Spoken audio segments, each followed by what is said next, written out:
povo de Deus com a paz do Senhor. Glória a Deus, aleluia. Irmãos, se encontram em pé. E a gente vamos aproveitar e ler a palavra do Senhor. O Evangelho segundo escreveu São Marcos, capítulo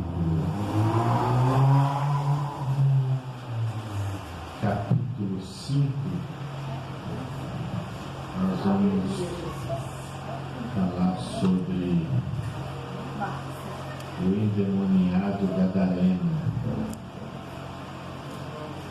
Deus vai falar conosco nessa noite. Capítulo 5 de São Marcos, que diz assim: Entrementes chegaram à outra margem do mar, a terra dos Gadarenos. Ao desembarcar, logo veio dos sepulcros ao seu encontro um homem, possesso de espírito imundo, o qual vivia nos sepulcros, e nem mesmo com cadeias alguém podia prendê-lo, porque, tendo sido muitas vezes preso com grilhões e cadeias, as cadeias foram quebradas por ele, e os grilhões despedaçados, e ninguém podia subjugá-lo. Andava sempre de noite e de dia, clamando por entre os sepulcros, e pelos montes ferindo-se com pedras. Quando de longe viu Jesus, correu e o adorou, exclamando com alta voz: Que tenho eu contigo, Jesus, Filho do Deus Altíssimo? Conjuro-te por Deus que não me atormentes. Porque Jesus lhe dissera: Espírito imundo, sai desse homem. E perguntou-lhe: Qual é o teu nome?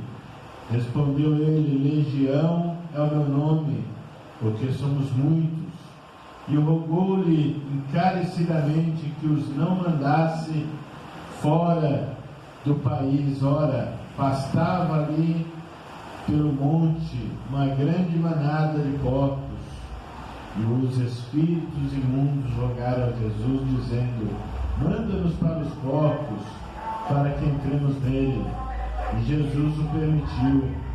Então, saindo os espíritos imundos, entraram nos porcos, e a manada, que era cerca de 2.000, precipitou-se despenhadeiro abaixo, para dentro do mar, onde se afogaram. Os porqueiros fugiram e o anunciaram na cidade pelos campos. Então saiu o povo para ver o que sucedera, indo ter com Jesus. Viram o endemoniado, o que tivera a legião, assentado, vestido e em perfeito juízo, e temeram. Amém. Os irmãos podem se sentar.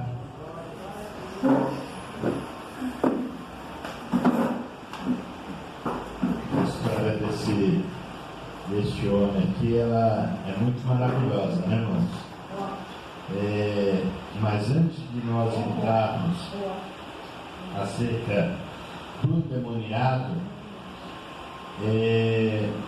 nós precisamos saber nessa noite que antes de Jesus chegar naquele território, juntamente com seus discípulos, Jesus passou com seus discípulos por uma grande tempestade, né? Então aqui é continuação de um texto, né, de algo que havia acontecido quando Jesus pegou o barco dos discípulos juntamente com ele e falou: olha, vamos passar para o outro lado. Jesus já tinha em mente, irmãos. Às vezes a gente fica fazendo tantas perguntas ao Senhor, né? Por que isso, né? porque aquilo, mas Jesus já tinha tudo traçado, tudo, já estava tudo nos planos dele, né? E quando Jesus começou ali a atravessar aquele mar e levantou ali aquela tempestade, levantou ali os ventos, aqui conta a história que os discípulos já estavam desesperados, porque o barco já estava quase afundando, e os discípulos, enquanto eles desesperados, Jesus estava dormindo na proa daquele barco. A Bíblia fala que ele estava ali descansando, tranquilo, né, naquele barco, e os discípulos apavorados, até que chegou um momento que eles chegaram até Jesus e falou: mestre, socorre-nos, né, porque nós vamos perecer, nós vamos afundar, né? Então, para Jesus chegar até a terra de Gadara, houve um episódio que alguém queria impedir de Jesus chegar ali naquela terra. Alguém queria que Jesus não chegasse até Gadara. Então, Jesus se levantando ali do barco, a Bíblia fala que ele repreendeu os ventos, né? Diz para o mar: acalma-te, né? Diz para os ventos: aquieta-te, cala-te, né? E ali acalmou. E a Bíblia fala em todos os textos que fala sobre essa tempestade, fala que seguiu-se uma grande bonança, né? O mar se acalmou. E os discípulos, irmãos, fizeram uma pergunta, dizendo: quem é esse que até o mar e os ventos lhe obedecem? E aí nós também fazemos uma pergunta, irmãos, porque os discípulos andavam com o Senhor e eles chamavam o Senhor de mestre. Mestre, nos ajude, acalma a tempestade. Mas eles não conheciam quem era de fato o Senhor Jesus. Eles não sabiam quem verdadeiramente era aquele que estava os acompanhando naquele barco. Muitas vezes, irmão, no meio da tribulação, no meio da tempestade, nós esquecemos quem é Jesus de fato, né? Nós entramos em desespero, nós entramos em agonia, né? E ficamos ali com a fé, né, a menos, porque nós não reconhecemos quem de fato está conosco.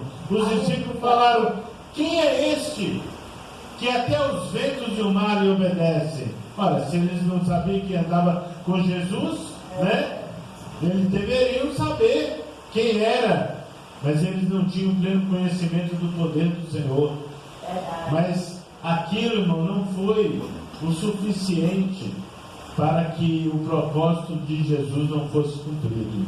Porque quando o Senhor chegou ali do outro lado, que ele passou por aquela tempestade, passou pelo meio do mar bravio, e quando ele chegou ali, havia ali alguém que precisava de Jesus. Às vezes nós andamos por aí, irmãos, e nós achamos até normal, né?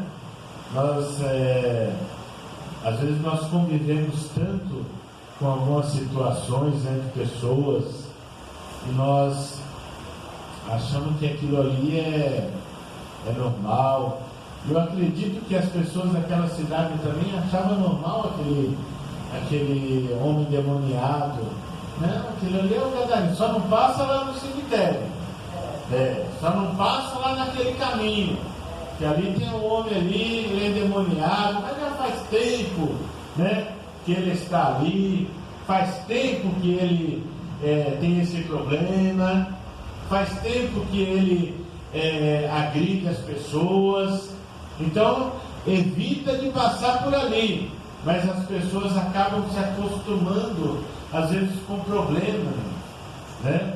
Mas o Senhor Jesus, quando chegou naquele lugar, que a Bíblia fala que ele gritava de noite e de dia, aonde a população da cidade via um problema sem solução, aonde a população via um homem jogado nas ruas, no meio do cemitério, que a Bíblia fala que ele morava no meio dos sepulcros, né? Aonde a população olhava e via um homem que era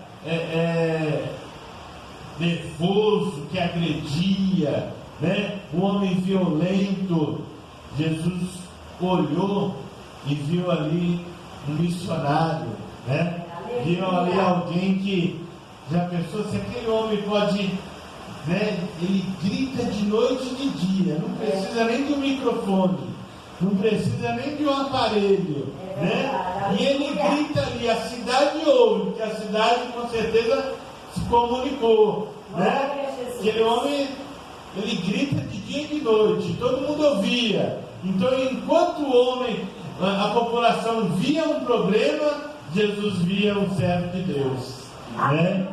Então, às vezes, irmãos, quando nós enxergamos só o problema, Deus enxerga a solução e algo mais além da solução, né? Às vezes você enxerga na sua casa o teu marido, alguém que é problemático dentro de casa, né? E você olha e fala, meu marido é um problemático, meu filho é isso, mas Deus, ele olha para ali, ele enxerga algo a mais, ele vê ali um servo de Deus, ele vê alguém que no futuro vai pregar a palavra dele, ele vê alguém que vai testemunhar dos milagres dele no futuro. Aquilo que você não consegue enxergar hoje por causa dos problemas,